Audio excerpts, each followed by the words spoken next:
Hello, everyone. My name is James Abram Garfield. Tonight, I would like to take you on a quiet journey through my life. A life that was brief, often difficult, yet filled with meaning, hope, and an unwavering belief in the power of learning and perseverance. When people hear my name, they often remember the sudden tragedy that brought my life to an early end, or the unusually short term I served as President of the United States. But behind those moments lies a much deeper story, one that begins far away from the halls of Congress and the White House. My story begins in a small, weathered log cabin that I was born on a chilly November morning in 1831 in the quiet countryside of Ohio. There were no celebrations, no signs of greatness, and certainly no hint that the infant in that humble cabin would one day rise to the nation's highest office.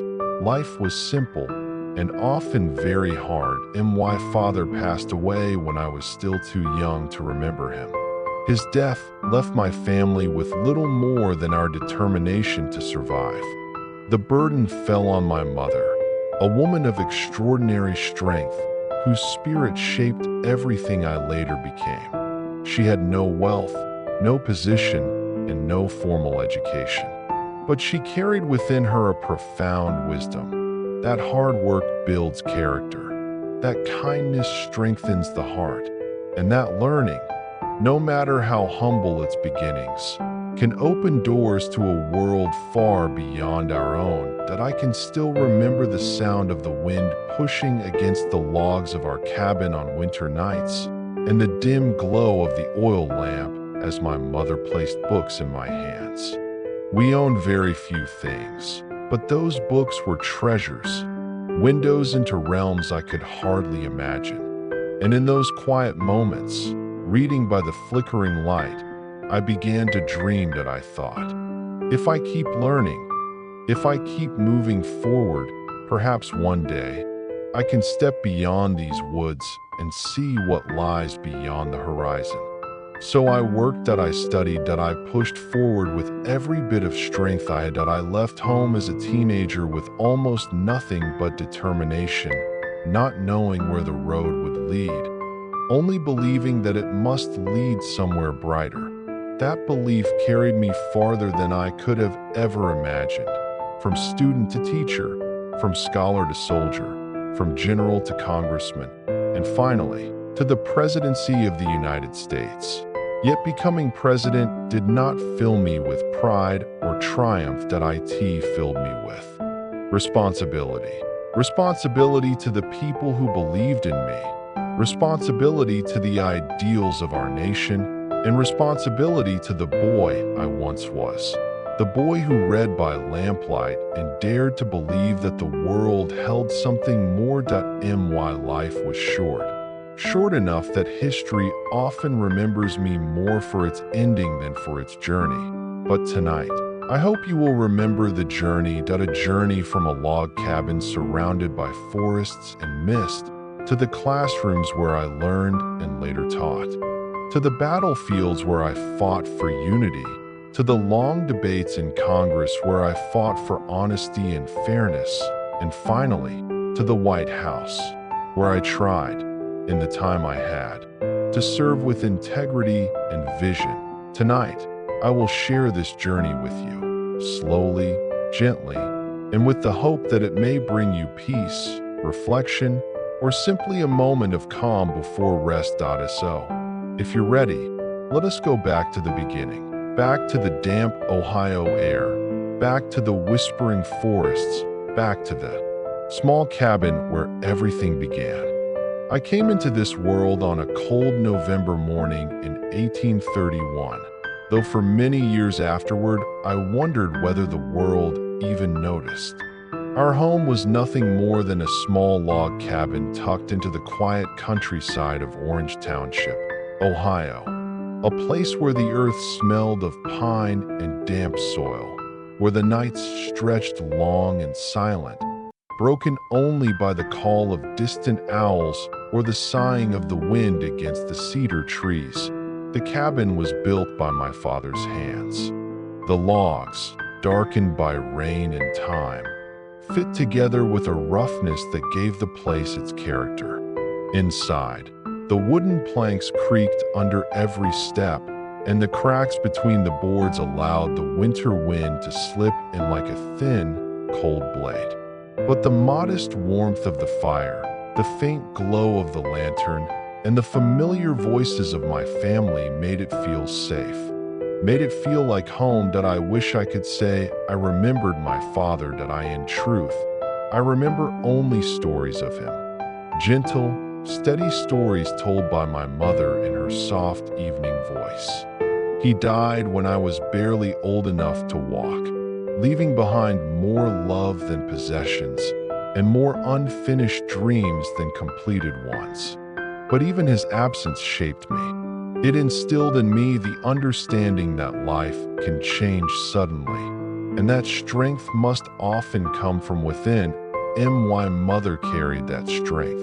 She carried it in her walk, in her voice, and in every dawn she rose to face alone. There were days when her hands were so raw from work that she wrapped them in cloth to continue tending the farm. Days when loneliness clung to her like the morning frost. And yet, she never faltered. In her presence, I learned that resilience is not loud or boastful.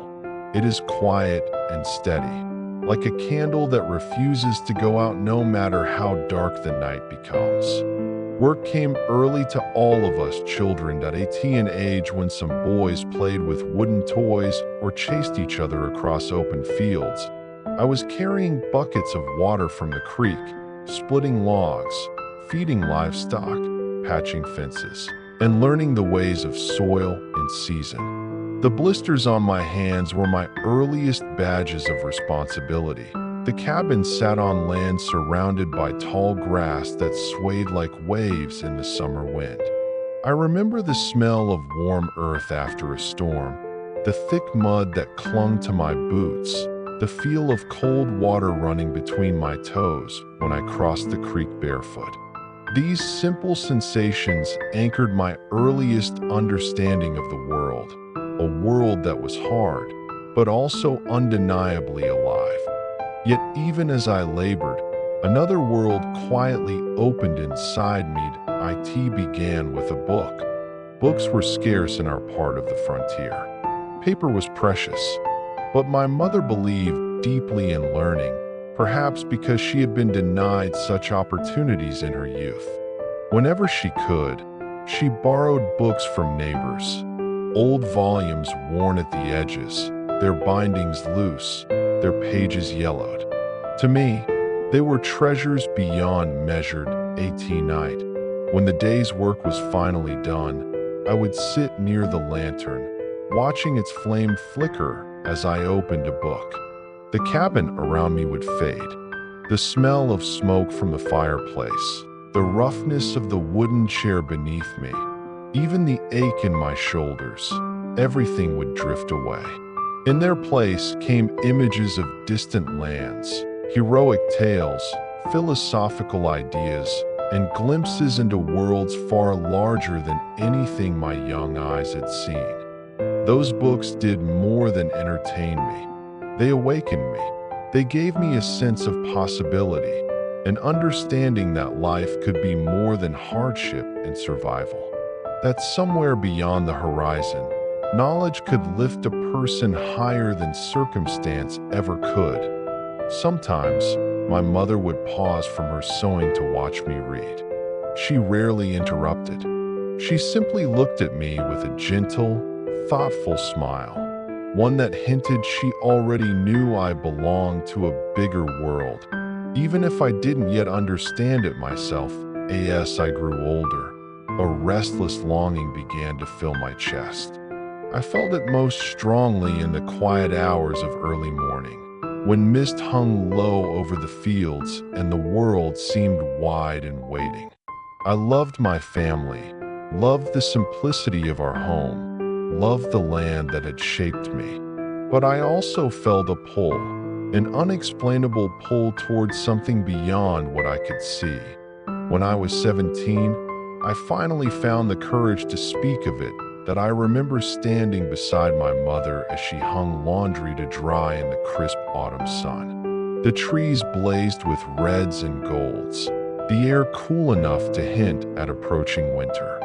I told her I wanted to leave, to walk away from the life I knew, to seek education, and perhaps a future that looked different from the one set before me. She listened, her hands pausing in their work. For a moment, silence hung between us like a gentle veil. Then she turned to me, her eyes warm but steady, and said, "James, I cannot give you much, but I can give you my blessing. Go, learn, grow, and wherever life takes you, carry goodness with you." Her words settled deep into my heart. And so, with little more than a small bundle of belongings and a mind full of hope, I stepped onto the road, leaving behind the cabin that had nurtured me, the fields that had taught me discipline, and the mother whose strength had shaped my soul that I did not realize it at the time. But that first step away from home was the beginning of everything, the beginning of every lesson I would learn, every battle I would fight, every speech I would one day deliver, every burden I would shoulder. It was the beginning of a journey that would lead me across the nation, onto battlefields, into Congress, and ultimately, unexpectedly, into the presidency. But before all of that, I was just a boy of the frontier. A boy shaped by hardship, strengthened by love, guided by a lamp and a few borrowed books. A boy who believed, perhaps naively, that through learning and perseverance, even the most humble of beginnings could lead to something meaningful. And in many ways, that belief carried me farther than I ever thought possible. Leaving the quiet woods and fields of my childhood home was like stepping into another world entirely. The path ahead was uncertain. The horizon stretched far and unknown, yet every step I took felt charged with possibility. I carried no wealth, no titles, only a hunger for learning and a faith that whispered to me, "You are capable of more than you imagine." The towns I first encountered were alive in ways I had never experienced. Horses clattered along the cobblestone streets, merchants shouted their goods, and the faces of people I did not know swirled past me like a river of strangers. At first, it was overwhelming. I missed the familiar woods, the creaking cabin, the warmth of my mother's presence. Yet in the chaos, I felt the thrill of a new beginning. I was ready to claim my place in the world, to make the life my mother had envisioned for me. That I devoted myself to study with almost obsessive passion. Arithmetic, Latin, Greek, rhetoric, and the natural sciences became my companions. Each subject opened new doors, each lesson a step toward understanding the world and my place within it. I remember long nights by candlelight, tracing letters, reciting passages aloud, and sometimes reading until my eyes ached, feeling that each word carried me farther from the cabin and closer to the person I hoped to become. Faith was a guiding star throughout this time. It began as a quiet inheritance from my mother, but grew into something profoundly personal. I came to see it not merely as tradition or ritual, but as a compass for my life. When the road seemed uncertain, when setbacks threatened to overwhelm me, my belief in something greater than myself gave me courage and perspective. It taught me patience, resilience, and the importance of living a life of principle, not convenience. That I became a teacher, first out of necessity, then out of conviction, standing before young minds, guiding them as I had once been guided, was a revelation. The classroom was its own frontier, where knowledge flowed like a river and curiosity sparked discovery. I felt in those moments the same exhilaration I had felt as a boy, reading by lamplight in the quiet of the cabin. Education, I realized, was not simply learning. It was freedom, empowerment, and a bridge to opportunity for those willing to pursue it. Yet the path was not easy. Days were long, nights even longer. I worked tirelessly preparing lessons, grading papers, and studying advanced texts far beyond my own age. Every challenge tested my resolve. I often wondered if my efforts would ever bear fruit, yet I persisted. I understood that knowledge, like a seed, requires care, patience, and persistence to grow. In this period, I also discovered the invaluable gift of mentorship and community. My teachers, friends, and fellow students offered guidance, challenged my ideas, and expanded my understanding. I learned humility, the recognition that true wisdom grows not only from study, but also from listening, observing, and learning from others.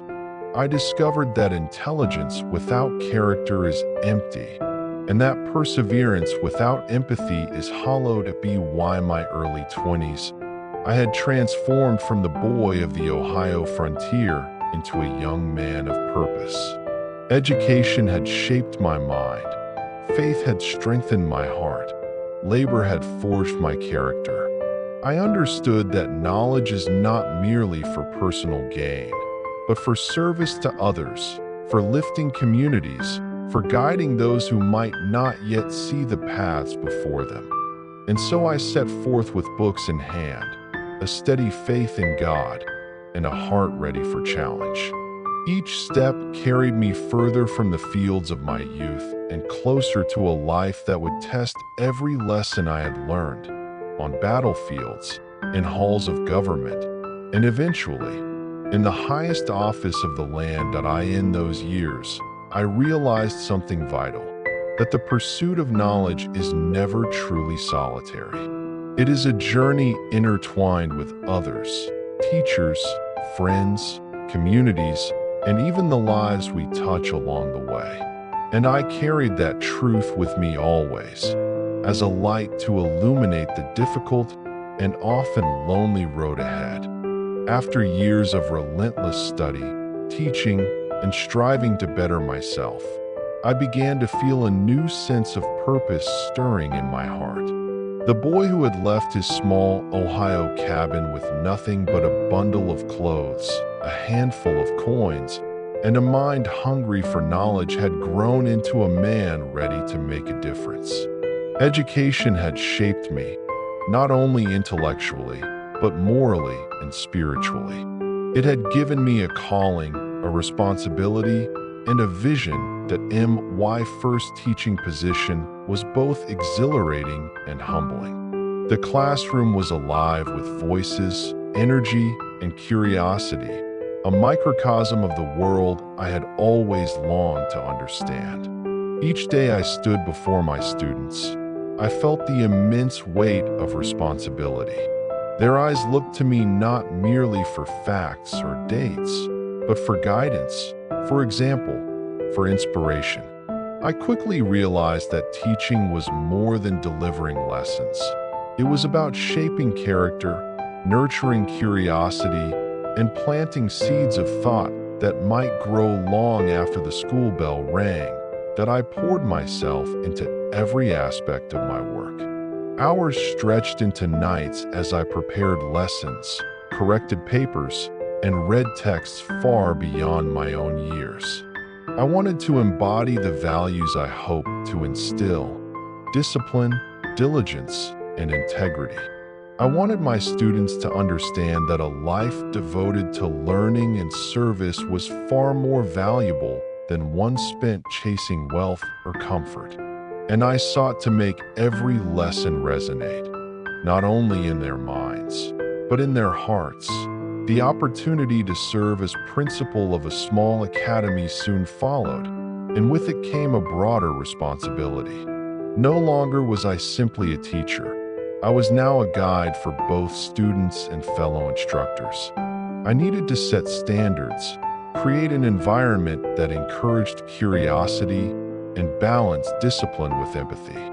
Each day presented challenges, managing differing personalities, resolving disputes, motivating the unmotivated. But each challenge also offered a chance to learn, to refine my leadership, and to practice patience and understanding that I worked tirelessly to create a place where students could flourish. I believe that every young mind deserved access to the light of knowledge, regardless of wealth, social standing, or background. I walked the halls, listened to their questions, and celebrated their small victories. I reveled in the spark of understanding in a student's eyes, the quiet joy of someone mastering a concept they had struggled to grasp. These were the moments that reminded me why I had chosen this path. Faith continued to guide me during these years, becoming intertwined with my work. I viewed every classroom, every lesson, and every interaction as a sacred responsibility. Knowledge alone was not enough. It must be guided by virtue, compassion, and moral clarity. I sought to instill these principles in my students, hoping that the lessons of the mind and the lessons of the heart would grow together, reinforcing one another. Looking back, these years were transformative in ways I could not have imagined as a boy in the Ohio cabin. I learned to teach, to inspire, to manage, and to lead. I learned that true leadership is not measured by authority, but by the trust and respect one earns, by the example one sets, and by the courage to do what is right even when it is difficult.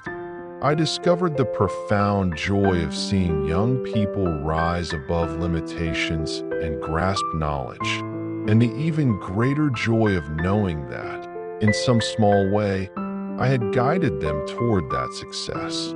The lessons I learned in classrooms and lecture halls would later prove invaluable. They prepared me for debates in Congress, for the difficult decisions of war, and ultimately, for the immense responsibilities of the presidency. Every long night spent planning a lesson, every conversation with a student in need of guidance, every challenge overcome in leading the academy contributed to the man I was becoming. Education had changed everything. It had taken a boy from a humble cabin and transformed him into a man capable of responsibility, vision, and service. It had taught me that knowledge alone is powerless without character, that influence is meaningful only when used with integrity, and that a life devoted to learning is a life capable of leaving a lasting mark on the world. With experience gained, lessons learned, and a heart prepared for greater challenges, I stepped forward, ready to embrace a larger world, one that would demand courage, conviction, and a steadfast commitment to the principles I had cultivated in classrooms, hallways, and lecture rooms. By my mid-20s, I had learned that knowledge and moral courage could open doors, yet I understood that true service demanded more than intellect. It demanded action, judgment, and the willingness to confront the world as it was, rather than as I wished it to be. The classroom had been my first stage for shaping young minds, but the political arena was a stage where decisions affected entire communities, and eventually, the fate of the nation itself. My entry into politics began quietly, almost imperceptibly. I was motivated not by ambition or desire for personal recognition, but by a deep sense of responsibility. The issues of the day, the preservation of the Union, the escalating debates over slavery, the expansion of education, and the moral guidance of our communities were not abstract ideas. They were living, breathing problems that affected the lives of countless citizens, and I felt compelled to contribute. The world of politics was a different kind of classroom, with lessons that could not be found in any book. Debates raged in town halls, newspapers roared with opinion, and citizens spoke with a passion that demanded attention. I quickly learned that reason alone was insufficient. Persuasion, diplomacy, and listening were equally essential. Every conversation became a lesson in human nature, patience, and strategy. In 1859, I took my first meaningful step into public service by seeking election to the Ohio State Senate. I traveled tirelessly across towns and villages, speaking to farmers in their fields, merchants in their shops, and families gathered around their hearths. Each conversation reminded me that politics was about people, their fears, their hopes, and their dreams. I learned to listen deeply, to read not only words but expressions, to understand the pulse of the community. Nights were long and often lonely. After crowded days of travel and speaking, I would sit in the quiet of small inns or borrowed rooms, candlelight flickering as I reviewed speeches, reread laws, and reflected on the moral weight of the responsibilities I sought. Unlike the predictable rhythm of the classroom, politics was unpredictable, demanding constant vigilance, resilience, and integrity that I drew strength from my faith. It gave me courage when opponents attacked, patience when progress seemed impossible, and clarity when decisions weighed heavily on my conscience. I often reflected on my mother's words, "Go, learn, grow, and carry goodness with you." Those words now applied not only to the classroom, but to the broader stage of society, where each choice could ripple outward to touch lives far beyond my immediate reach. The campaign was as much a test of character as it was of skill. I encountered opponents with charm, cunning, and determination. Some sought victory at any cost. Others relied on rhetoric devoid of substance. I relied on honesty, reason, and the strength of principle. I spoke of education, moral leadership, and the necessity of unity, urging citizens to think beyond immediate gain and to consider the long-term health of our society. By 1860, I had secured a seat in the United States House of Representatives. Taking the oath of office was both humbling and awe-inspiring. I was no longer instructing a handful of students. I was now in the halls of national power, surrounded by men and women whose decisions could shape the destiny of a nation teetering on the brink of division. The responsibilities were immense, and I knew that my actions, speeches, and votes carried consequences far beyond my own life. Congress was a new kind of battlefield. Discussions about the preservation of the Union, the rights of citizens, and the moral obligations of government were heated, relentless, and often bitter. I drew upon every lesson learned in classrooms and academies. The importance of clear thought, moral courage, patient persuasion, and the careful weighing of consequences. I relied on my faith to temper emotion with principle, and my education to provide clarity in the face of chaos. That I also observed that leadership demanded humility. A great leader must listen as much as he speaks, understand the perspectives of others, and navigate compromise without sacrificing principle. I learned to weigh ideals against practicality, to discern when persistence might bring progress, and when patience was necessary for the greater good. Politics was a realm where knowledge met human imperfection, and understanding that balance was crucial. In those early years in Congress, I came to see that every office, every vote, and every decision carried significance beyond what I could immediately perceive. Policies could affect education, commerce, morality, and the very future of the Union. It was a sobering realization, and it demanded that I approach each task with seriousness, reflection, and courage. Looking back, I realized that the journey from the quiet cabin of my youth to the halls of Congress was not merely one of distance, but of transformation. Every long night spent writing speeches, every town hall conversation, every challenge met with integrity had shaped me into a man ready to shoulder greater responsibilities. And yet, I understood that the most formidable challenges were still ahead. Trials that would test every principle I had cultivated, every lesson I had learned, and every ounce of courage I possessed. As I reflected on my journey, from the oil lamp glow of my childhood to the bright chambers of the United States Congress, I recognized a truth that had guided me all along: that service, grounded in knowledge, faith, and integrity, is the highest calling. And with that conviction in my heart, I stepped forward into a future that demanded more than intellect. It demanded courage, vision, and unwavering commitment to the greater good. The nation I loved, the union I had vowed to serve, teetered on the brink of collapse. In the spring of 1861, distant rumblings of political division erupted into the roar of cannon fire and the march of armies. States seceded, families were torn apart, and the ideals upon which our country had been founded faced an unprecedented trial.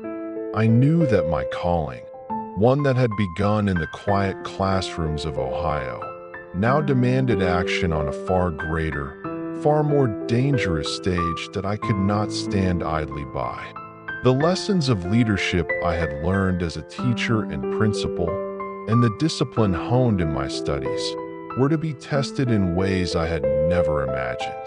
Knowledge and moral courage alone would not suffice. The preservation of the Union required action, strategy, and the willingness to endure hardship and witness human suffering. The nation demanded more than words. It demanded sacrifice that I accepted a commission as a Major General of Volunteers in the Union Army. Leaving behind the familiar halls of Congress and the calm certainty of civic duty for the uncertainty of military life was humbling. I traded pens and speeches for maps and orders, the lecture hall for rugged camps and battlefields, and deliberation for immediate life or death decisions. Yet I embraced this new responsibility with the same principles that had guided me through every stage of my life: diligence, preparation, and unwavering integrity. The training camps were alive with energy, tension, and the restless anticipation of men preparing for the unknown. I walked among soldiers of courage, each bearing their own fears and hopes. I realized quickly that command demanded more than rank. It required trust, empathy, and the ability to inspire men to act with discipline and courage under conditions that tested both mind and soul. Every order I issued carried weight, not only for the success of military objectives, but for the lives of those entrusted to me. The battlefield was a cruel teacher, yet it revealed lessons about leadership, humanity, and resilience that no classroom could provide. I observed the chaos of engagement, the roar of musket fire, the whistle of cannonballs, the cries of the wounded, and the valiant acts of soldiers who risked life and limb for comrades and country. Amidst smoke and confusion, I learned that courage often appears in quiet, small acts. An officer steadying a trembling recruit, a soldier sharing water with a wounded comrade, or a unit holding position despite overwhelming odds. That I also discovered the limits of human endurance, both in others and in myself. Exhaustion was constant, fear a companion, and doubt a shadow that crept into moments of quiet reflection. Yet, in these trials, I found clarity, Leadership is tested most severely under pressure, and character shines brightest when adversity is greatest. I relied on my faith to temper fear with courage, and on the principles instilled in me by my family and mentors to guide every choice. War was also a profound lesson in humility. The battlefield demanded respect for life, patience with circumstance, and the recognition that no single individual could control all outcomes. Every strategy, every command, every movement of troops carried consequences that could not be undone. I learned to weigh action against prudence, instinct against principle, and ambition against duty. I understood, more acutely than ever, that responsibility is inseparable from consequence. Even in the midst of conflict, I reflected on the broader purpose of our struggle. This war was not merely a contest of arms. It was a moral struggle over the soul of the nation. Each decision I made, each order I gave, each risk I accepted, was in service to the preservation of liberty, justice, and the Union itself. My role, though small in the vast sweep of history, carried significance beyond immediate perception. I reminded myself daily that service must be guided by conscience, courage, and the unwavering pursuit of what is right. The Civil War years were transformative in every sense. They tested my endurance, sharpened my judgment, and deepened my compassion. I witnessed humanity at its most heroic and its most tragic, and I discovered within myself reserves of strength I had not known existed. These experiences reinforced a truth I had learned long ago in the quiet cabin of my youth. Perseverance in the face of adversity, integrity in the face of temptation, and dedication to a higher purpose are the hallmarks of a life well-lived. As the smoke of battle cleared and the nation began to glimpse the long road to restoration, I understood that the lessons of military service had prepared me for challenges far beyond the battlefield. They had honed my ability to lead, to make difficult decisions, and to bear responsibility not only for my own actions, but for the lives and futures of countless others. These years, filled with trial, sacrifice, and the weight of consequence, shaped me into a man ready for the responsibilities that lay ahead, and ultimately, for the highest office in the land. When my service on the battlefield concluded, I returned to Congress with a heart still marked by the trials of war, yet strengthened by the lessons learned amidst smoke, musket fire, and the cries of men fighting for a nation's survival. The Union had endured, but the work of healing and rebuilding had only just begun. I stepped once more into the halls of legislation, aware that the stakes were higher than ever, and that the decisions made within these walls could shape the course of history. The corridors of Congress felt both familiar and daunting. I remembered the eager young legislator I had once been, walking uncertainly among seasoned statesmen. Now, I carried the weight of experience, both in politics and on the battlefield, and a keen understanding that knowledge, courage, and moral clarity were essential tools for navigating the turbulent waters of governance. Every committee meeting, every debate, and every vote was an opportunity to apply the lessons of leadership I had honed over years of teaching in war. Reconstruction was the great challenge of the era. Entire regions of the South lay in ruin, their people divided by conflict, and the nation itself struggled to define justice and equality in the aftermath of slavery. I engaged tirelessly in discussions about civil rights, education, and economic recovery, seeking solutions that balanced fairness with pragmatism.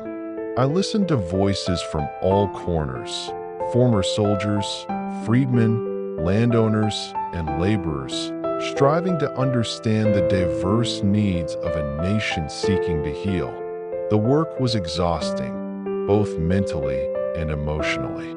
I spent long hours in committee rooms, poring over legislation, drafting bills, and negotiating with colleagues whose views were as varied as the states they represented. I witnessed passionate debates that sometimes descended into anger, and I learned the delicate art of persuasion: when to speak, when to listen, and when to wait for reason to prevail. I learned that political influence is not measured by speeches alone, but by the trust, respect, and cooperation one can cultivate among others. Faith and education continued to guide me.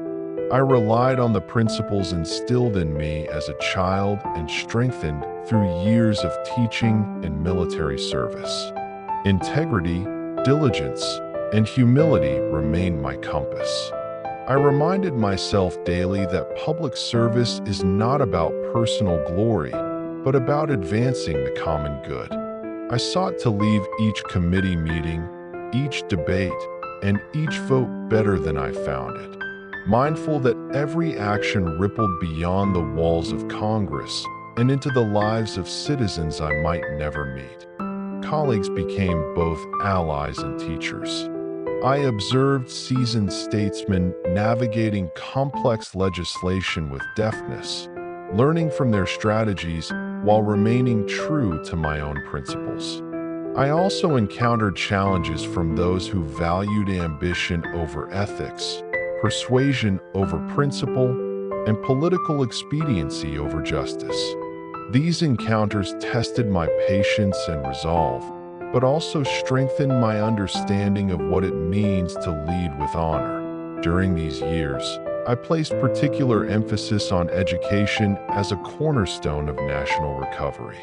I believe deeply that knowledge is the foundation of freedom, and that an informed citizenry is the greatest safeguard against corruption and injustice.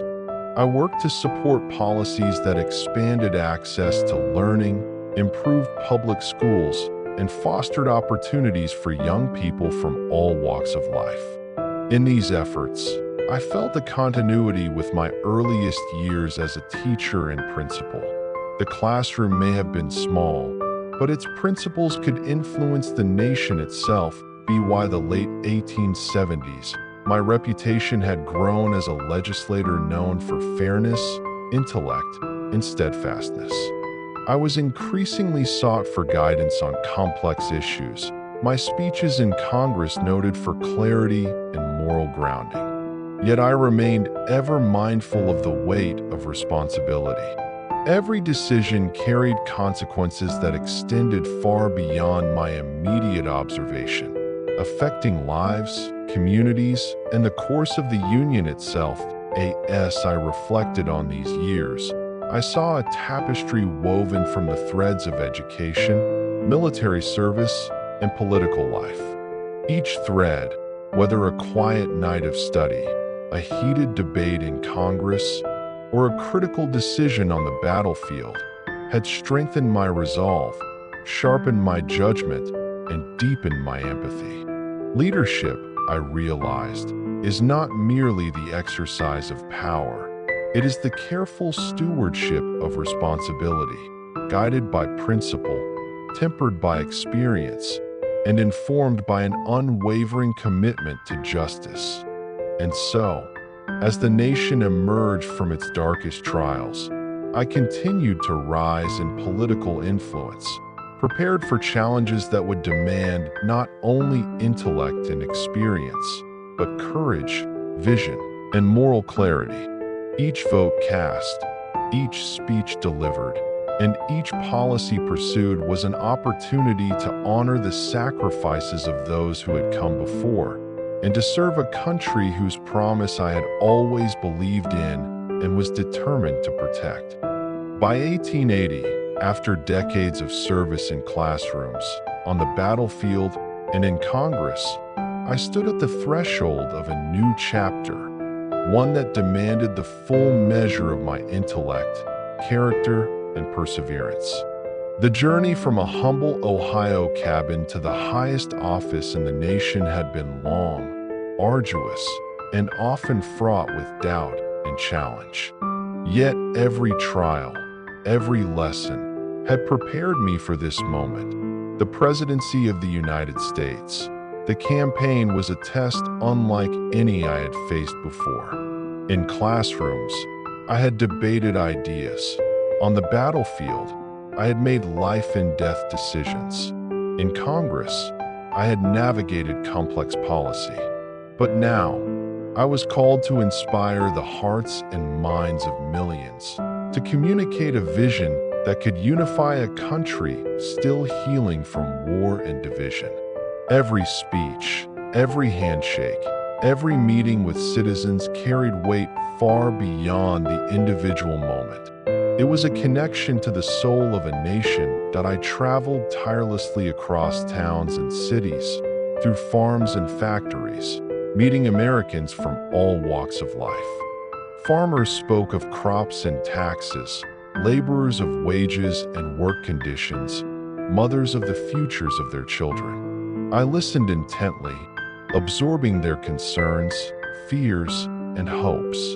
In these encounters, I found the essence of public service, to understand the lives of those one serves, and to act in their best interest with honesty, diligence, and compassion. The political arena was crowded with formidable personalities, each vying for the presidency with skill, ambition, and persuasion. It was a contest of ideas, strategy, and character.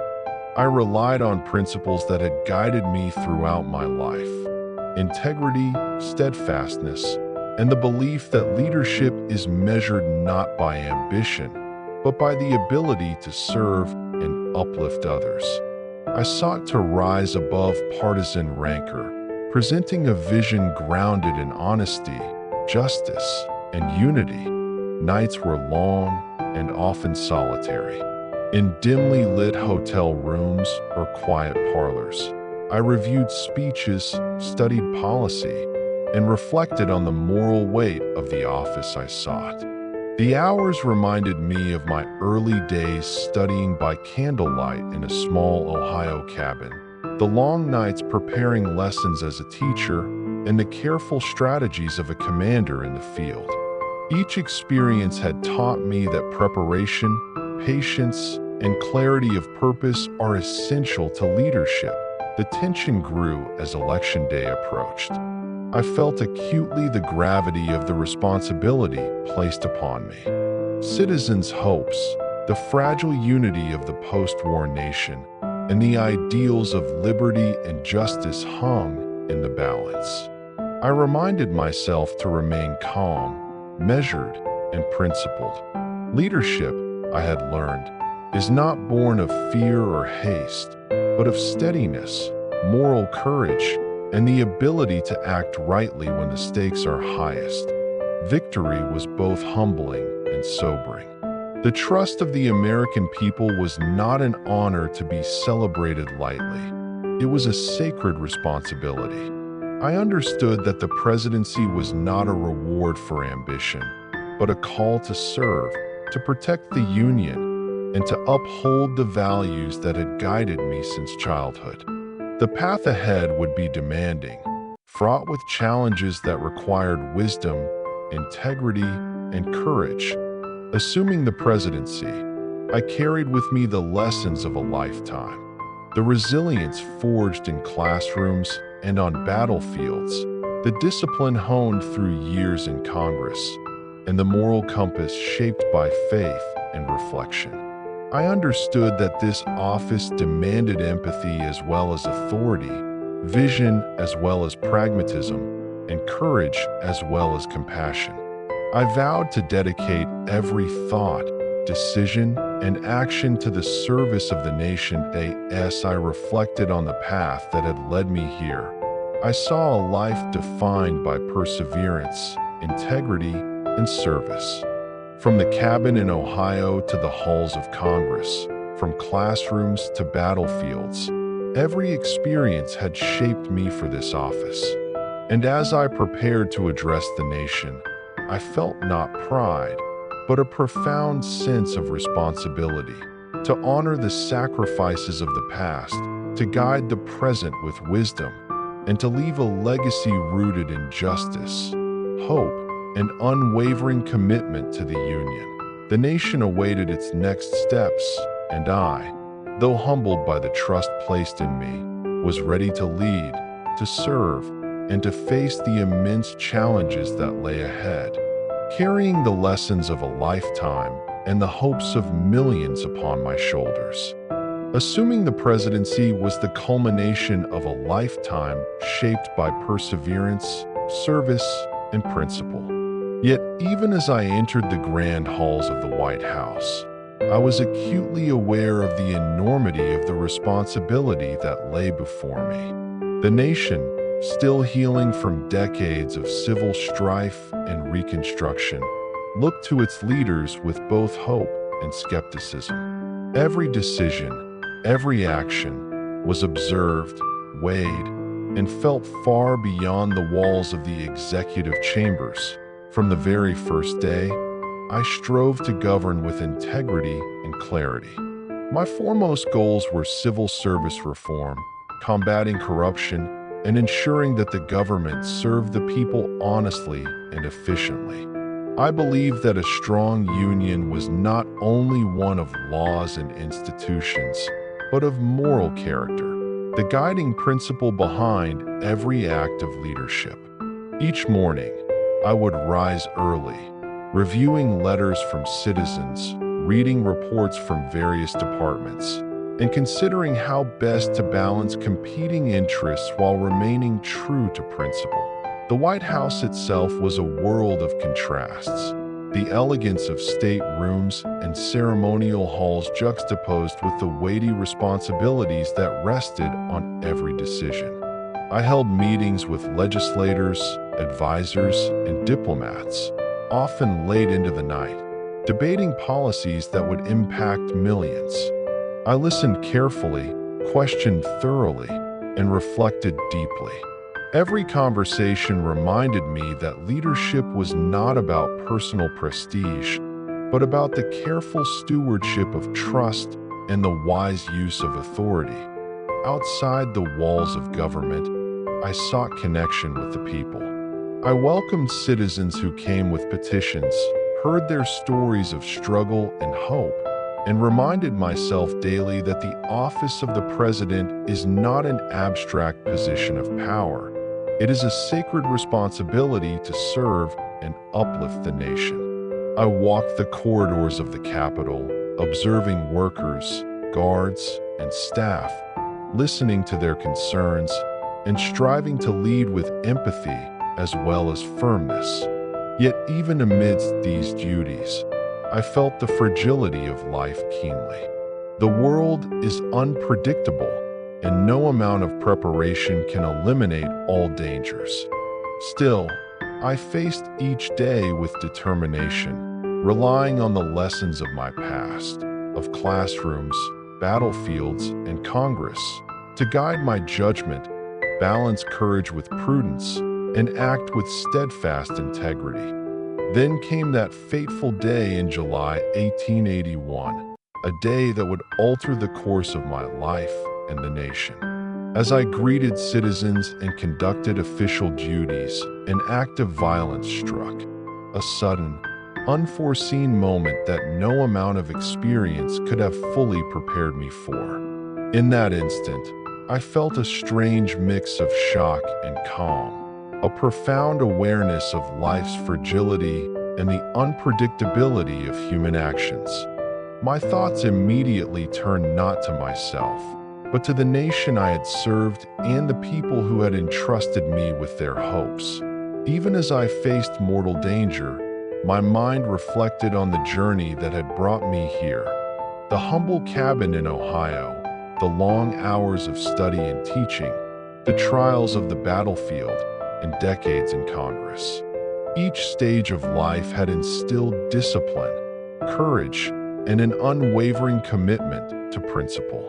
I realized that while life may end abruptly, The values one upholds and the service one gives endure far beyond a single lifetime. That in my final moments, I felt a serene clarity.